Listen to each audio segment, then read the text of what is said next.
welcome to another edition of the Grammy Week edition of Buzzin' here at the YouTube studios. I'm your host, DJ Moonbaby, and we're here with my boy, Robert Glasper. Boom. Boom, boom. I'm here. In the building. In the building. Say Sorry about the big crowd of people waiting for me. I know. Please tell them to go home. Yeah, I tried to tell you not to mention I was coming here because traffic already is bad in LA, but now that I'm here, it's really bad. I know. I don't know. Famous. Please don't come to town too often, It's or at least let us know like Obama so we get a heads up with a traffic report. I know, Okay. I know. No, but thank you for being here and representing. Thank you, indeed. For the jazz and R&B community. Congratulations, first of all, on the nominations. You got 2 this year. Yes. Best R&B album again. Yes. Again. You know what I'm saying? One more again. Black Radio 2. Yes. And you won a Grammy for Black Radio 1. Yes. And then also for Best Traditional R&B. Yes, for the Jesus Children of America, the song I did with Layla on my album. You got so many songs you can't remember. I know. It's good. Layla and Malcolm Jamal Warner. Yes. You brought Theo back. Indeed. And it's so random how that happened. All my albums are random. I let the universe make my albums. Because literally, Malcolm was at the studio because he wanted to hang out. So I just called him when I got to the studio, like, yo, I'm at the studio if you want to come hang tonight, you know. He was like, cool. So we just came out to hang out, have a drink, kick it. And then we had already did Jesus Children of America the night before. And I was thinking, when he got there, like, I need to put something on this. I need to put something on this. Oh, I need to put a poem on this or a spoken word or something. I was thinking, and I just looked up. I forgot he even does spoken word. Yeah, he's I was like, wait a minute. Don't you do spoken word? He was like, yeah, that's what I did first. He was like, that's his real thing. So I was like, yo, can you do something with this? And I played it for him. And he got a pen and a pad and went up to another part of the studio for like 2 hours. Wrote it, came down, got in the booth. And there you have it. And that was it. And there's a nomination. There's a nomination. That same thing happened with Lettucey on Black Radio Part 1. So she came to the studio last minute at 4 in the morning. We didn't know what we were going to do. We literally sat there thinking like, what should we do? You know this song? Nah, I won't do that song. You know this song? And I was like, hey, I have this other song I wrote for my trio.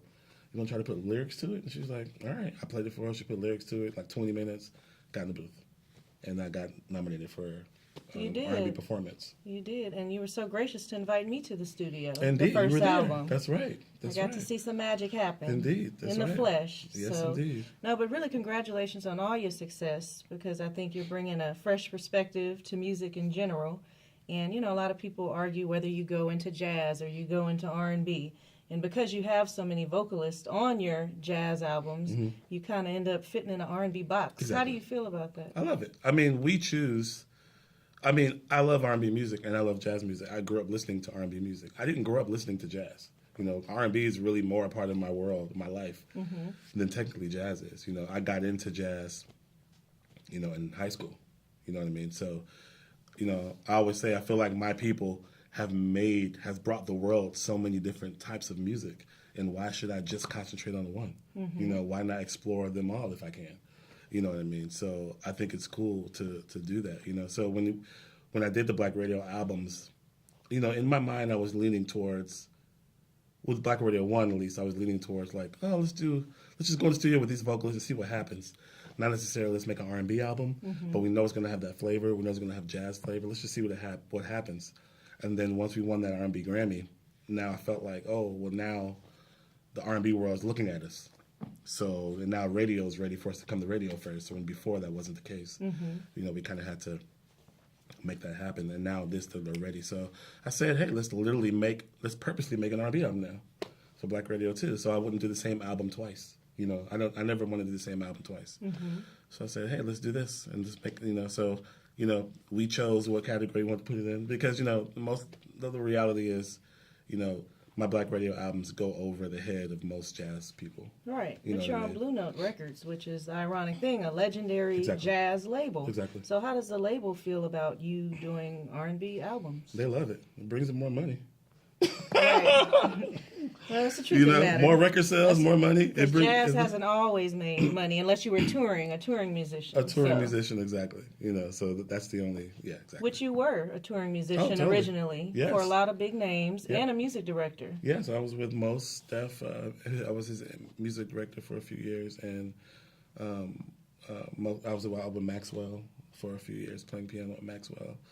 and Bilal and a few other artists. So those are the only people that, once I got signed to Blue Note, that I would actually still play with, other than my own band. When I got signed, I purposely stopped playing with other jazz musicians because I just wanted to make my own brand in the jazz world. I wanted to etch my thing out and be separate, you know. And if I did do something with somebody else, it's a Maxwell or, you know, a Tip or a Max or, you know. Somebody you were feeling Yeah, in a different genre, exactly. So how did you transition from being a musician on tour to an actual Grammy-winning artist? Because that doesn't seem like everyone necessarily has that opportunity to go from a background musician to the front. Exactly. Well, I think what I did purposely, like I was just saying, actually, it's that once I got signed to Blue Note in 2005, I purposely said, you know what, I want to, well, first I was always on tour with Bilal since he got signed, so since 99. And you guys go way back. We go way back to college. We go back to 97 college. We met the first day. And, you know, Bilal's an amazing vocalist, and we went to college together. He got signed. I was his music director from 99 to 2007. So when you're in that, I was always in that neo-soul world, if you will.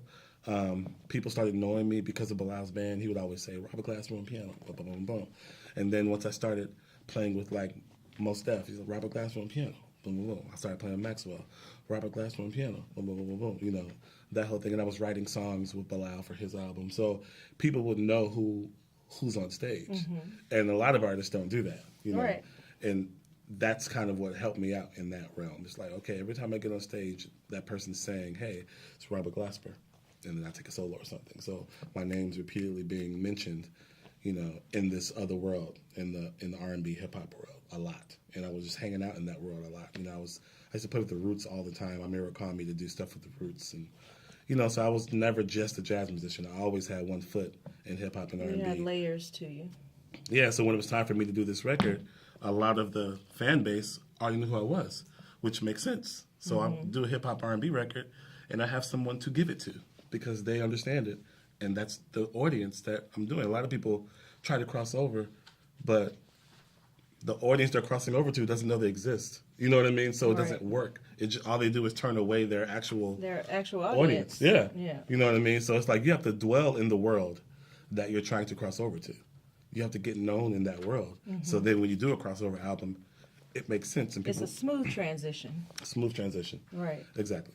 Yeah. So as far as pianists, I mean, do any of the old school guys influence you, like Thelonious Monk or any of the... Oh, yeah, totally. Who are some of the guys from back in the day? Because I'm a huge jazz fan. Yeah, I mean, Thelonious, of course. I'm actually married into the family. Are you? Okay. Yeah, way to go. Way to go, Robert. But Thelonious, Oscar Peterson, you know. What about Booker? Herbie Hancock. Is it Booker Little. Booker Jones? Is it Booker Jones? Booker Jones. Louisiana? Oh, I don't know. You're going way. You were going probably. Okay. You're going Never mind. the I thought you would know. on You know, New Orleans is your thing, but no. Yeah, Phineas Newborn, Mogra Miller.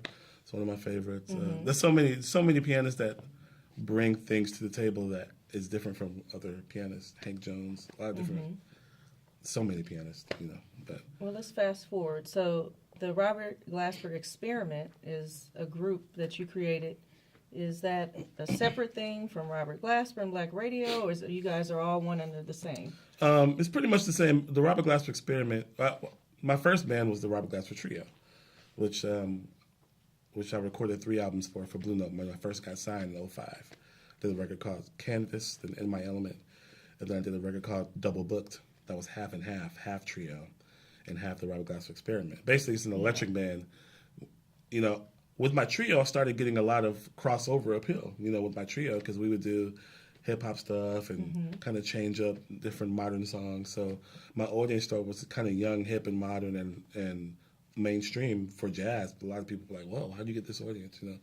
But I hit a ceiling with that, just piano-based drums, you know. So I'm like, I want to take it different, take the music somewhere else and use different sounds and kind of go more electric. So that's when I formed the band Robert Glasper Experiment with Chris Dave on drums and Derek Hodge and Casey Benjamin.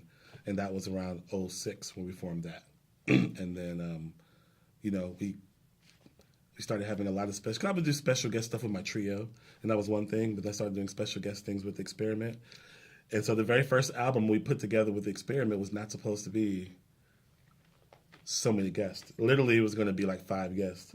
So, but as I started making it, artists started calling me like, "Yo, you doing the record? I can't. I'm not. I didn't get the call." You know, I was like, "Oh, okay, shoot, yeah, you know, that's it." You know, and it literally snowballed like that. You were like, "Come on, come on." Yeah, so I was like, you know what? Let's just go all in and make another, Quincy Jones juke joint. Right. You know, let's just go all in. So I was like, cool, let's do it. So that's kind of and then that was such a success. Black Radio 1, I was like, I got to do a part 2. So, and then we got another drummer, Mark Kohlenberg, great, amazing drummer. And I went a little more R&B with this one, and we did that. So eventually, I want to do an Experiment album with pretty much just the band, the Experiment. But right now, it's like this is what was needed. This is what's going on. Yeah. So I actually, got an invitation once again to see a trio album that you worked on over at Capitol at the famous Studio A. Yes. And tell us a little bit about that project coming up. So since I've been doing the Black Radio albums on tour, I haven't been playing the piano. It's been like more keyboards and Rhodes and electric piano, stuff like that. So I was like, you know what, after Black Radio 2, I want to go back and do a trio album. A lot of my fans want that, but I didn't. I kind of wanted to do a happy medium and do something like Black Radio meets trio, kind of mesh it together.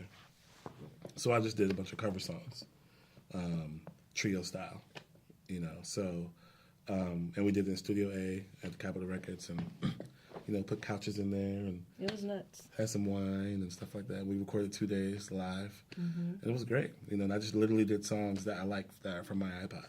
What are a couple of tracks? A couple tracks we did. One of them we just found out we can't do anymore. But I hope it's not the one I like. Oh, see, that's the one. one. It had something to do with Purple Man. No offense. He wouldn't allow it. He doesn't allow people to really do his songs like that, so they wouldn't clear it. But we did some Joni Mitchell. We did some Bilal's Music Soul Child. Some Janae Aiko. The worst. Yeah, we did Kendrick Lamar. We did. And some original pieces you had never recorded. Yes, and then like one or two original pieces, the jazz standard we put on there, and yeah, so it's a John Legend tune. Yeah, we got a lot of different things from And it was you, a bass and drums. Yes, me and Vicente Archer on bass and Damian Reed on drums. That's my original jazz trio from my first 2 albums on Pluto. Well, it was great. You guys ran through. It was just one take, and yeah. It was all good. So everybody be on the lookout for that album. Is there a name yet for that? As of now, I think we're calling it Covered, live at Capitol Records. Robert Glasper Trio? Yes, Robert Glasper Trio. It's the Experiment, the trio, we got to keep up with that's true. You have a lot of alter egos. Indeed. But there is something special you're working on that I'm very excited about, and you guys are going to be excited about too, and it has to do with the legendary horn player by the name of Miles Davis. Yes. I am scoring the Miles Davis film, directed by Don Cheadle and starring Don Cheadle. And it's about a specific time period, in Miles' life. It's not necessarily a biopic, if you will. So you're not going to go there and learn all about Miles Davis, but it's a great, great movie.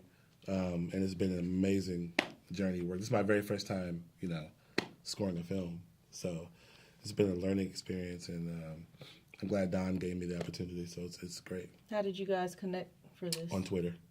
What is it with this social media stuff? I mean, what do I need to do something. I don't know what I need to do. But Don literally tweeted me and told me he liked one of my trio records. Really? In my element. Yeah. He tweeted me. I saw the tweet. And were you like, is this his publicist? That's exactly. So I was like, I hit him back like, at first I went to his page to make sure. And it had the little check mark. Yeah, and I saw all the friends, and I was like, okay. I hit him back like, you're Don Cheadle, right? And he was like, yes. I thought something like that. So we just kind of had a dialogue and DM'd, and then he hit me with that. And the rest is history. The rest is over. And I cannot wait to see the movie. Yeah, I know it's going to be crazy. I'm a huge Miles fan. Miles and John Coltrane, those are my 2 all-time jazz. Indeed. And now Robert. But, Indeed. You know what I'm saying? Yeah, you already know.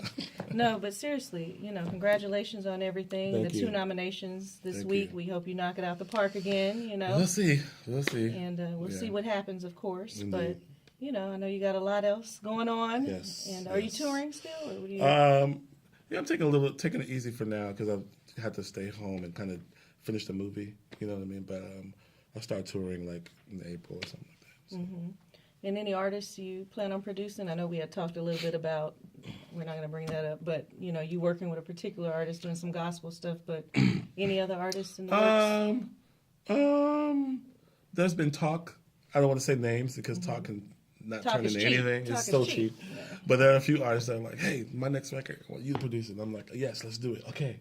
And then he said, we'll see how that goes, but we'll see. Black Radio 3, or is it like turning a new face after you know 1 what? and 2? I don't know. I think I might go with what I talked to you about before, possibly doing like a Black Radio gospel album. Go ahead and leak it here. You know, leak it here first on Grammy Pro. You know, so yeah, I think because you know this is my second R&B album, and I want an R&B album. I think you need to do it, Robert. So I think I need to do. I want to get a Grammy for every genre. Right. There's like that's what I'm gonna do. Yes, so. that's what I'm gonna do. I'm gonna do. You know. We'll bring polka back for you. There you go. That? Oh, best polka. Call Jimmy Stirrup. Black radio polka. Right. All of Radio polka. You know Love what I'm saying? it. I'm gonna be in all of it. You can go on the cruise with them and everything. Yeah. Touring all across. Exactly. All across the land. Black radio country album. No, but I think, you know, the gospel thing, I think it's necessary. Yes. You know, something like that just to flip what's going on. I think it's kind of at a standstill a little bit. And it's, you know, my roots. I grew up in church, you know, so that's where I learned how to play. You know what I mean? So I have a lot of love for gospel music, and a lot of the artists on my Black Radio records grew up in church. Right. You know, so it's just a perfect blend. So, and I haven't heard a record like that before. No, I haven't. I know that you can do it. That's the thing. Yeah. You're capable of doing it. And I think that's the beauty of your albums that you've done, the Black Radio, is that you're a live musician producing these artists, and they're really dealing with producers that are doing studio sessions with them with a lot of machines and MPCs and, you know, Pro Tools, and not really playing live music anymore. Exactly. And that's what's missing for music. So Totally. kudos to you. Thank you. And we're happy that you're here. Indeed. And don't go anywhere because we need you. Music needs you. Boom. So, all right. What's another edition of Grammy Pro's Buzzin'? I'm your host, Moonbaby, and it is Grammy Week. And I'm here with my boy, Robert Glasper. Thank you for being here. No problem. Thank you for All right. Until next time, this has been Buzzin'. Buzzin'. Buzzin'.